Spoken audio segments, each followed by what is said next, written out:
1938년 10월 30일 저녁 8시였습니다.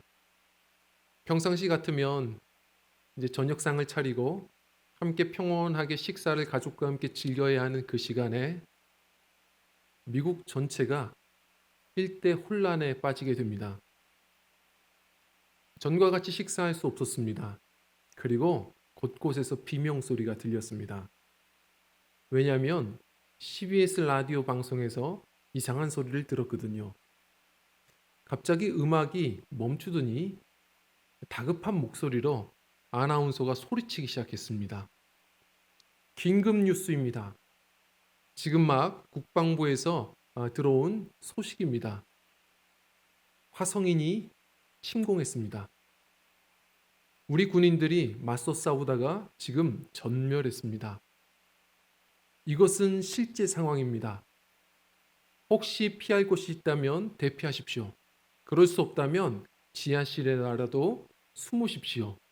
이것은 실제 상황입니다. 작은 폭발음들과 함께 계속 아나운서가 다급하게 이야기하는데 사람들은 난리 났습니다. 비명 지르기 시작했고 곳곳에 급속도로 피난짐을 싸가지고 길거리로 나와 행렬하는 사람들도 있었고 또 어디로 숨겠냐 싶어서 많은 또 남자들은 집안에 있는 총기구들을 다 짊어매고 싸우러 또 나갔습니다. 그리고 여러 어머님들은 정말 지하실에 아이들을 꽁꽁 숨기면서 대피하고 그렇게 두려움에 떨었다고 합니다. 그런데 이 일이 왜 일어났을까요? 사실은 그 CBS 라디오 방송에서 새롭게 개편된 그 단막극 오손 웰스의 우주전쟁을 선전했던 겁니다. 그 우주전쟁 드라마가 시작된다고 광고를 한 것인데 사람들이 놀랬던 것이죠. 경찰들은 그 스튜디오에 다 들이닥치기 시작했고 사람들은 항의 전화가 빗발치기 시작했고 이후에도 이 정신적인 상처를 받았다고 보상을 원하는 사람들이 100만 명이 넘었고요. 이러한 여러 혼란스러운 상황에서 다시는 정규 방송 가운데에는 과대한 광고를 하지 말자는 법안까지 마련을 했다고 합니다. 우리는 이해합니다. 누구도 죽음이 눈앞에 보인다면 어제와 같이 살 수 없습니다. 어제의 저녁과 같이 평온한 식사를 즐길 수 없습니다. 사람들은 다 두려움에 떨 것이고 저마다 이전에 내 모습이 맞나 싶을 정도의 특이한 행동들을 할 것입니다. 예수님은 어떠셨을까요? 종료주일입니다. 우리가 늘 하는 이야기처럼 종료주일은 카운트다운입니다. 일주일이 지나면 다음 주는 부활주일입니다. 그것은 곧 그 사이에 무엇이 있죠? 성금요일, 예수님이 십자가를 지십니다. 난 죽을지도 몰라가 아닙니다. 주님은 확실한 죽음을 지금 보고 계십니다. 단지 암, 사고, 전쟁 이런 게 아니라 1세기 이 연구가 마틴 행헬이 얘기한 것처럼 지구상 역사상 최대의 고통스러운 죽음. 그래서 로마인들도 누구에게도 이 형벌을 주기를 꺼려했다는 바로 그 십자가형을 예수님께서는 보고 계십니다. 예수님께서는 아십니다. 완전한 하나님이시면서 동시에 완전한 사람이셨기에 주님께서는 이 땅에 오셨으나 모든 고통들을 또 다 감당하셔야 했습니다. 십자가의 고통은 이루 말할 수 없는 겁니다. 그러나 또한 우리와 성정은 같으나 죄가 없으시기에 우리를 위하여 대속하시기 위해 이 땅에 오신 주님은 그 십자가의 길을 신실하게 걸어가셔야 했습니다. 이 잔을 피할 수 없다는 것 주님도 아십니다. 지금 그 고통스러운 죽음이 눈앞에 펼쳐져 있습니다. 어떠시겠습니까? 그런데 우리 주님에게는 여전히 평온한 모습이 우리 눈앞에 드러납니다. 물론 특이한 행동을 하십니다. 그러나 우리와 같이 정신을 잃은 모습이 아니라 주님은 계획하신 대로 마지막 그 죽음을 준비하시는 일들을 행하고 계십니다. 물론 이해할 수는 없죠. 왜 나귀를 타고 십자가가 기다리고 있는 예루살렘으로 피하지 않고 숨지 않고 왜 나귀를 타고 평온하게 그 예루살렘으로 올라가시는 겁니까? 오늘 이 본문 말씀 제 1막은 이렇게 이야기하고 싶습니다. 첫 번째로 겸손의 왕입니다. 예수님께서는 정말 특이한 행동을 하시긴 하셨습니다. 그러나 계획하신 그대로였죠. 제자들에게 주님은 사랑하셔서 끝까지 자신이 누구인지, 주님이 무엇을 하려고 하시는지를 알려주고자 하셨습니다. 그래서 뭘 말해도 깨닫지 못하는 제자들에게 이런 신기한 심부름을 시키시죠. 예루살렘 거의 근처에 와서 주님이 말씀하십니다. 뭐라고 하시죠? 우리 2절 말씀 같이 읽어볼까요? 시작. 이르시되 너희는 맞은편 마을로 가라. 그리로 들어가면 곧 아직 아무도 타보지 않은 나귀 새끼가 매어 있는 것을 보리니 풀어 끌고 오라. 맞은편 마을로 가봐. 거기 한 번도 뭘 태워본 적 없는 나귀 새끼가 있을 거다. 그거 풀어가지고 와라. 예수님 참 이상하지 않습니까? 가끔 보면 제자들은 그랬을 것 같아요. 학교 불량 선배 그 향기가 났을 것 같아요. 돈 한 푼 안 주고 가끔 이런 신기한 심부름을 시키세요. 너희들 가서 그냥 나귀 보면 가지고 와. 예수님 왜 이러실까요? 그런데 물론 방법은 알려주십니다. 3절 말씀 한번 읽어보겠습니다. 같이 읽겠습니다. 시작. 만일 누가 너희에게 왜 이렇게 하느냐 묻거든 주가 쓰시겠다 하라. 그리하면 즉시 이리로 보내리라 하시니, 누가 뭐라 그러면 주가 쓰시겠다 하라. 이렇게 이야기하면 된다. 아니 그런데 이해가 안 됩니다. 그렇게 이야기한다고 누가 보내줍니까? 너희들 그거 왜 가져가? 주인이 물어보면 주님이 쓰신다 합니다. 이렇게 이야기하면 누가 보내줍니까? 저 같으면 못 갑니다. 정신이 이상한 사람 취급당할 겁니다. 문제가 생길지도 모릅니다. 그러나 제자들은 참 이해력은 떨어져도 주님 따라다니며 순종은 배웠습니다. 그래서 정말 맞은편 마을로 들어가 봅니다. 신기한 건 정말 나귀 새끼가 묶여 있는 게 보입니다. 그걸 정말 풀어서 가지고 오는데 사람들이 이쪽 저쪽에서 얘기합니다. 그거 너희들 거 아닌데 왜 가져가냐? 그거 왜 풀어 가져가냐? 그때마다 얘기합니다. 주께서 쓰시겠다 합니다. 신기한 건 자기들도 못 믿겠는데 사람들이 그때마다 기꺼이 정말 내어주는 겁니다. 이상합니다. 정말 그 나귀 새끼를 끌고서 그래서 주님께 가지고 왔습니다. 계속 이상합니다. 주님 이거 왜 가지고 오라고 하셨지? 주님이 그걸 타고 올라가신답니다. 겉옷은 깔아드렸지만 못마땅합니다. 주님 왜 이런 행동을 하십니까? 지금 예수님이 무슨 길을 걸으려고 하시는지를 알지 못했던 제자들은 그냥 오랜만에 명절 맞이해서 도시 온 게 기뻤는데 갑자기 창피해지기 시작합니다. 보통 이 성전 올라가는 사람들은 말을 타고 거기까지는 왔어도 예루살렘 올라갈 때에는 말을 두고 걸어 올라가는 게 통례입니다. 그런데 예수님은 여기까지 걸어 오셔놓고 갑자기 사람들 다 쳐다볼 텐데 나귀 타고 올라간다니요. 이왕 주목받으실 거면 자기들 위신도 좀 생각해 주시지.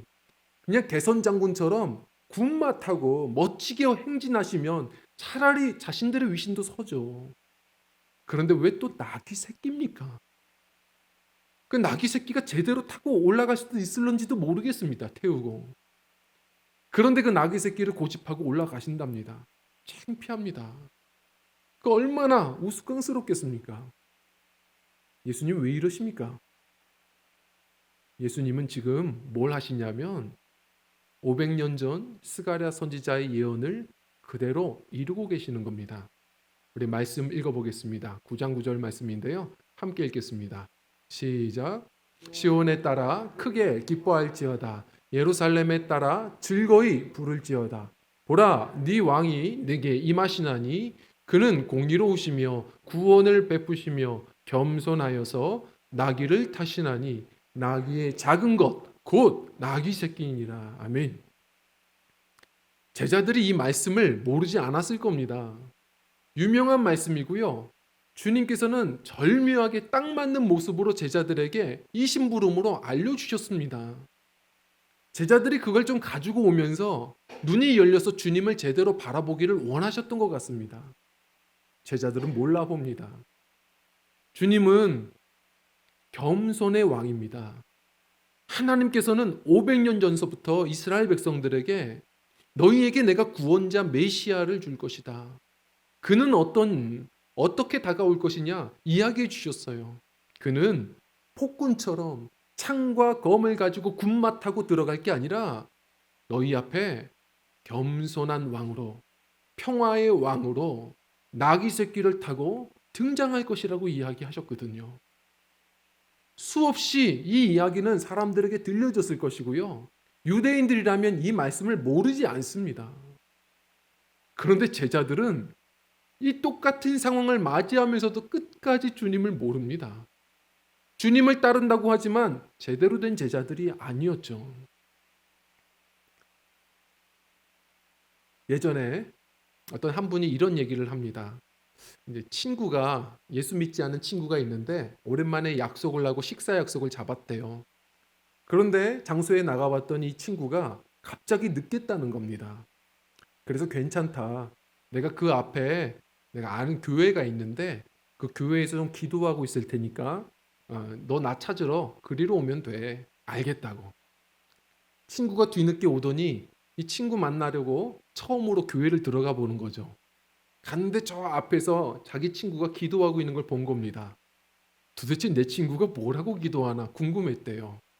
가만히 가서 뒤에서 다 들었답니다. 그런데 이렇게 기도하는 거죠. 하나님 아버지, 부족한 놈을 용서해 주십시오.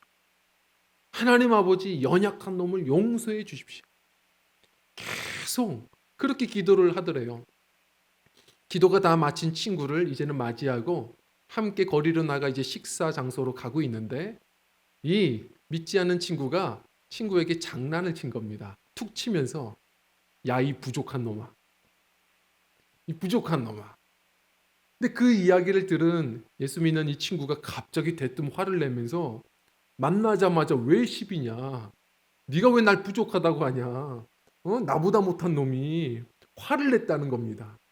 그러니까 그때 그 친구가 놀래면서 얘기했대요. 너 아까 기도할 때 부족한 놈이라며. 아, 맞다. 우리 모습이 그렇습니다. 신앙생활 하면서 늘 항상 말은 겸손의 언어가 있습니다. 그러나 정말 겸손하신가요? 우리는 평화의 주를 늘 찬양합니다. 그러나 정말 곳곳에서 화평의 도구가 되고 계시나요? 우리 주님께서 원하시는 것은 우리의 말, 우리의 노래보다도 정말 우리의 삶을 주님 앞에 올려드리기를 주님은 원하십니다. 나를 따르라 하신 주님, 우리는 겸손의 길로 평화의 길로 날마다 나아가야 합니다. 제자들이 익숙한 말씀을 왜 이 순간에도 못 알아차렸을까요? 그 이유는 늘 주님을 쫓아다녔지만 그러나 그들은 그들의 마음은 높은 데 있습니다. 그래서 낮은 곳에 계신 예수님의 마음을 알 수도 없었고 발견할 수도 없었습니다. 아시죠? 예수님께서 십자가 지시기 바로 전까지 제자들이 뭐 했죠? 제자들 중에 누가 제일 큰 자인지 서로가 그것 때문에 다퉜습니다.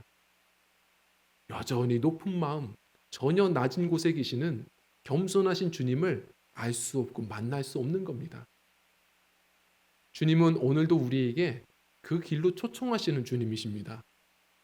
단지 겸손의 언어, 그런 평화의 모습들 아니라 진정으로 우리의 마음이 주님을 닮아가길 원하고 평화의 길을 걷는 제자들을 주님은 원하십니다.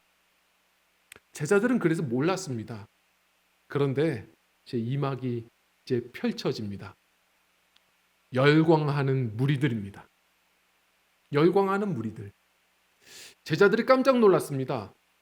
아니, 올라가는데 부끄러울 줄 알았더니 난리가 났습니다.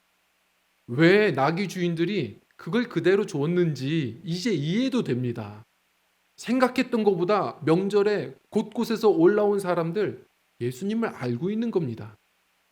그 예수님을 그들이 알아보면서 노래하는 겁니다. 예수님 인기 스타인 겁니다. 사람들 난리 났습니다. 그들이 예수님 앞에 낙이 타고 오르신 주님 앞에 열광하며 그들이 앞뒤로 지금 서로 밀고 밀리며 그렇게 행렬을 하며 노래합니다. 호산나 노래합니다. 우리 말씀 한번 읽어볼까요? 8절 9절 말씀 같이 읽겠습니다. 시작. 많은 사람들은 자기들의 겉옷을 또 다른 이들은 들에서 벤 나뭇가지를 길에 펴며 앞에서 가고 뒤에서 따르는 자들이 소리 지르되 호산나 찬송하리로다 주의 이름으로 오시는 이여 아멘. 호산나 찬양합니다. 호산나가 어떤 뜻이죠? 여호와여 지금 우리를 구원하소서. 이건 유대인들의 화살기도 같은 겁니다. 우리 집사님, 성도님들, 권사님들 가끔 깜짝 놀라면 그러잖아요. 아버지 그러시잖아요. 유대인들이 그렇게 급박하게 기도할 때 많이 사용하던 기도입니다. 짧지만 다 담겨 있어요. 여호와여 우리를 구원하소서. 우리를 구하소서. 참 멋있는 찬양이죠. 우리도 그래서 늘 찬양하죠. 호산나 찬양합니다. 그런데 예수님이 기뻐하셨을까요? 그들은 지금 제대로 예수님을 알아보는 겁니까? 무리들은 열광했지만 그들도 예수님을 제대로는 몰랐던 것 같습니다.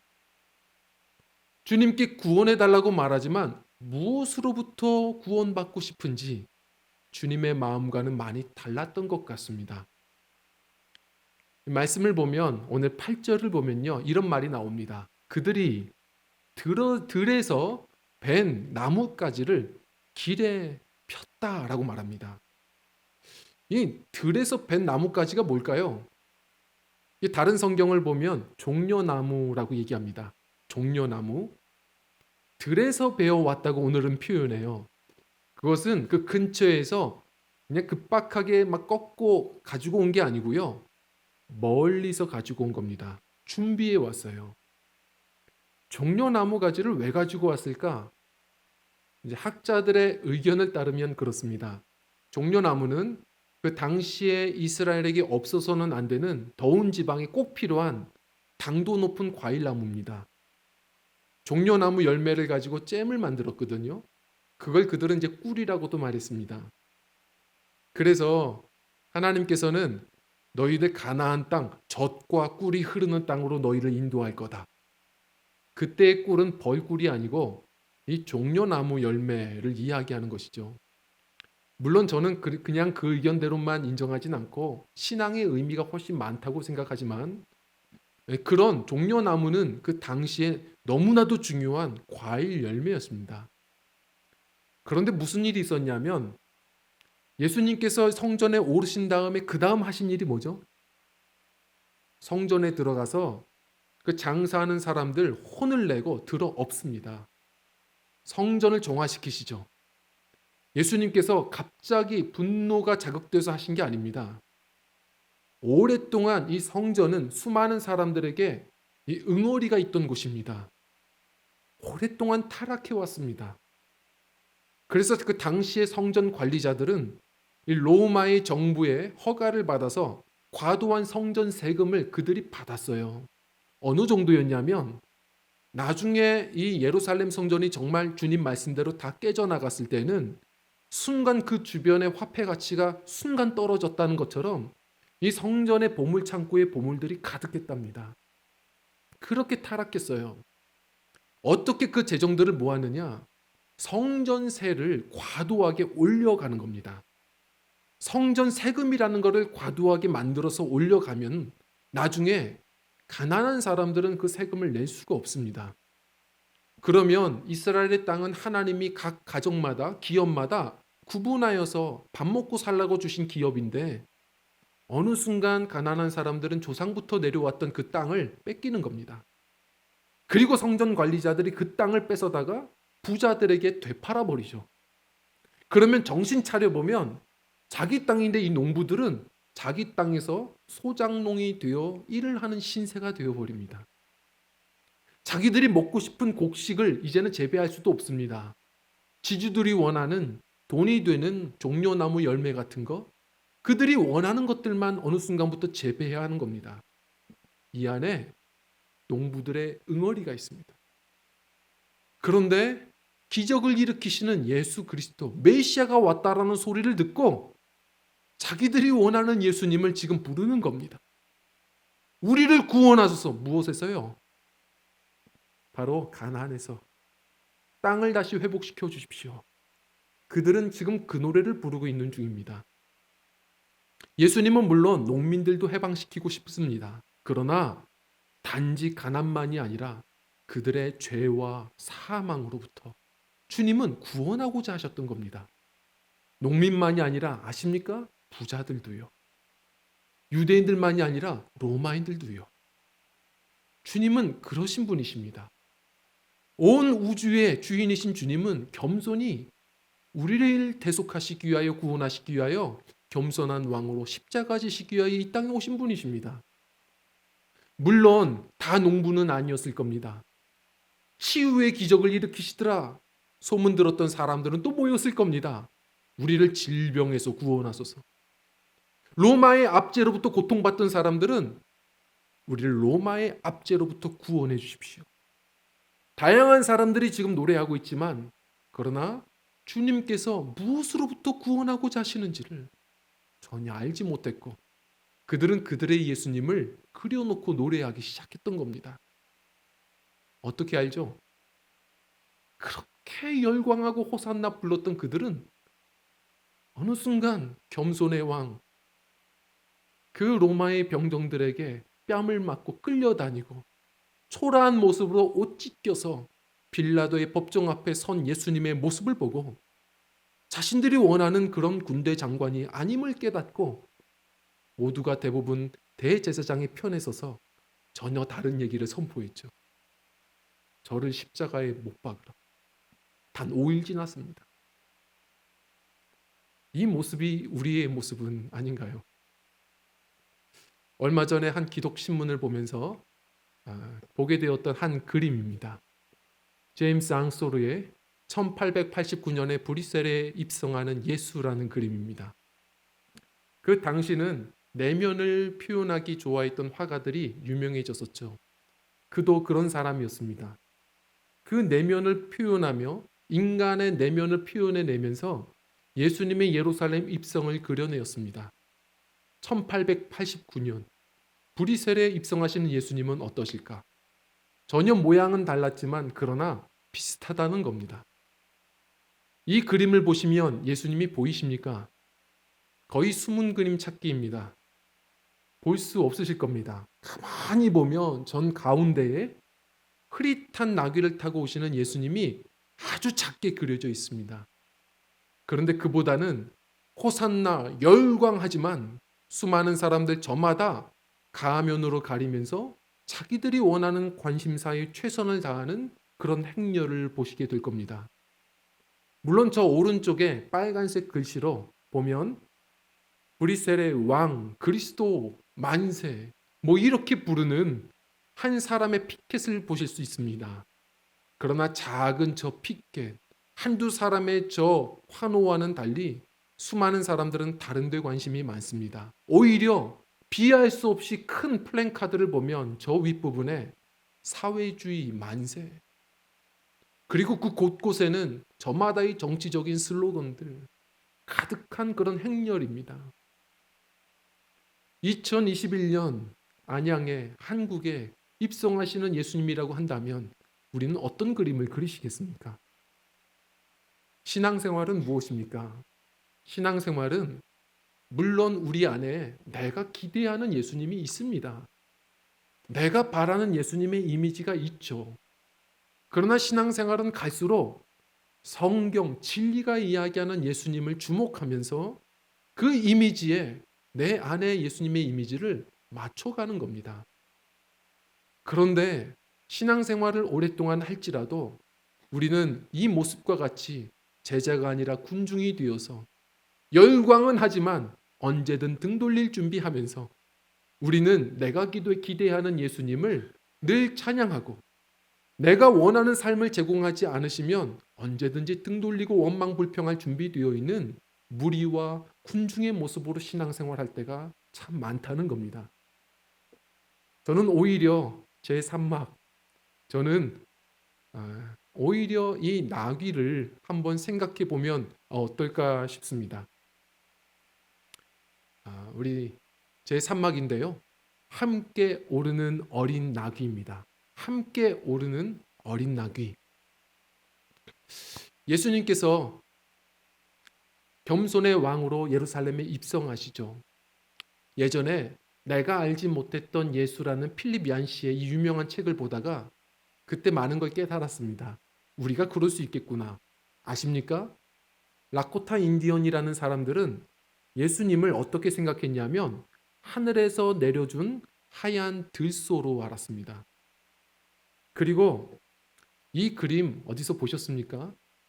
쿠바에서는 예수님을 혁명가, 이 총을 어깨에 메고 체 게바라와 같이 자신들을 끌어줄 혁명가로 알았습니다.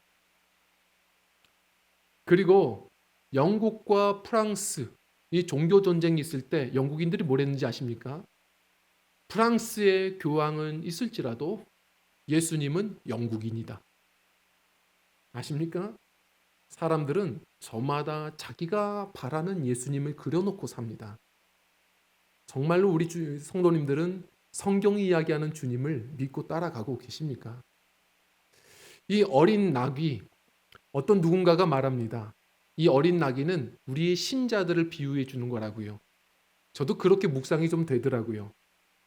우리와 너무 비슷하지 않나요? 우리는 예수님이 불러주시지 않았으면, 은혜가 아니면 뭐에 묶여 있는지도 모른 채 우리는 그렇게 평생 살았을 겁니다. 죄의 노예되어서, 이 세상에 취해서 그렇게만 우리는 살았을 겁니다. 주님이 우리를 풀어놓아 우리를 주님께서 불러주셔서 우리는 신앙인이 된 것이죠. 물론 신앙생활이 그렇게 처음부터 행복하지는 않습니다. 얼마나 낯설고 불편한가요? 저도 목회자의 자녀로 자라왔지만 항상 주일날 초등학생 때 저는 우리 주일학교 아이들이 놀라워요. 존경스러워요. 저는 늘 끌려다녔습니다. 우리 성도님들 그렇지 않으신가요? 이 나귀 새끼처럼 그냥 끌려서 주님 앞에 오지 않으십니까? 그냥 부모 손에 끌려다니고 친구 손에 끌려서 그냥 교회 오게 되고 그냥 남편 손에 아내 손에 끌려서 그냥 우리가 예배하게 되고 지금도 표정 보면 몇 분은 끌려서 오셨습니다. 우리가 끌려서 신앙생활 할 때가 많죠.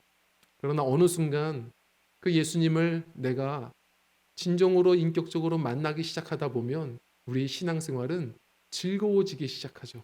동력이 생깁니다. 예수님께서 이렇게 하시는 말씀이 들려오기 시작하죠. 너 나와 함께 동행하자. 나를 따르라. 제자로 부르시는 주님을 우리가 마주대하게 되죠. 한 번도 이기적이어서 한 번도 다른 사람의 짐조차 들어본 적 없었던 내가, 누구를 위해 섬겨본 적 없었던 우리가 어느 순간 주를 위하여 헌신하는, 한 번도 경험 없는 우리의 나귀 같은 우리가 주님의 말씀 따라 주님을 위해 헌신하며 하나님과 이웃을 섬기는 우리 성도가 되어 주님과 동행하기 시작하는 것, 이게 신앙입니다.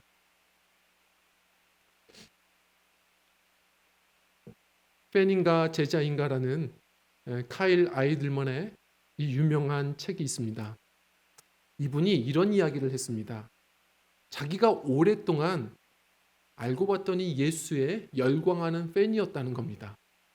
예수님은 자기에게 오랫동안 스타이셨답니다. 자기 방 안에 벽보에다가는 항상 어렸을 때 농구 스타 마이클 조던 이 브로마이드와 예수님의 성화 이 두 개를 걸어놓고 항상 그렇게 즐거워했대요. 예수님 바라보며 찬양하고 환호했답니다. 그러나 어느 순간 예수님은 그걸 원하시는 게 아니라는 걸 깨달았답니다. 자신이 경험한 것을 책으로 남기기 시작하죠. 자기는 그냥 주님의 팬이었답니다. 제자가 아니었답니다. 팬은 누구냐? 때로는 열광하며 몸에 페인트 칠까지도 하고 운동 경기장 찾아가 가지고 그냥 환호하고 함성하고 응원하는 게 팬이랍니다.